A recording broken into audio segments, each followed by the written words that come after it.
हम आज बात कर रहे हैं sequelae of injury to primary dentition कि जो बच्चों के दांत होते हैं उनमें अगर चोट लग जाती है, इंजर हो जाते हैं तो उसके बाद क्या क्या हो सकता है। सबसे पहले पल्प नेक्रोसिस होती है, ये सब हो सकती है।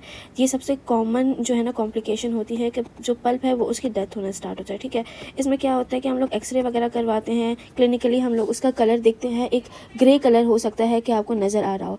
पॉसिबल है कि वो थोड़ी सी पल्प की ब्लीडिंग की वजह से हो और आफ्टर सम टाइम ये जो है ख़त्म हो जाना चाहिए।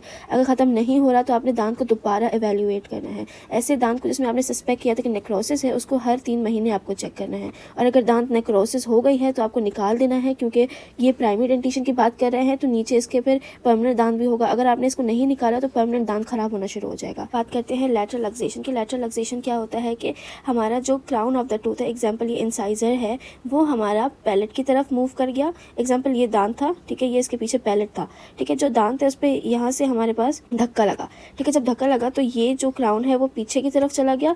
अगर ये पीछे की तरफ गया तो इसकी जो रूट इस तरफ जा रही थी तो ये तो ऐसे आ जाएगी, बक्कल तरफ आ जाएगी, जो लिप्स की तरफ से होगा।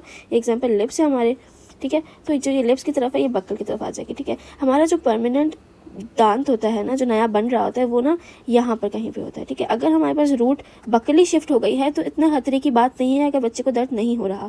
लेकिन अगर कुछ ऐसा हो जाए कि दांत जो है हमारे पास वो बाहर की तरफ बकली मूव कर जाए और जो रूट है वो पैलेटली मूव कर जाए तो खतरा है और दांत को निकालने की इंडिकेशन होती है, क्योंकि आपका जो नया दांत है, जो सक्सेसर है, वो यहाँ बन रहा होता है। तो हो सकता है जब रूट पैलेटली गई है तो हो सकता है ये परमानेंट टूथ को अफेक्ट करे, जो अभी इरप्ट होने पास आता है इंट्रूसिव लक्सेशन। इंट्रूसिव के नाम से पता चल रहा है कि हमारे पास जो दांत है ना वो अपने सॉकेट, एग्जांपल ये सॉकेट था, इसके दरमियान जो ये वाला दांत हमारे पास रखा हुआ है, कि दांत नॉर्मल पोजीशन इसकी ये थी, ये इसको इतनी जोर से धक्का लगता है कि ऊपर की तरफ और अंदर की तरफ मूव कर जाता है, ठीक है। इसमें भी सेम चीज़ है। अगर आपका परमानेंट टूथब्रश रखा है तो हमने इसको देखना है कि ये जो है टूथब्रश को ख़राब ना करे। अगर ख़राब नहीं करता तो आपने रहने देना है। ये बहुत बार ये भी होता है कि री इरप्ट हो जाता है।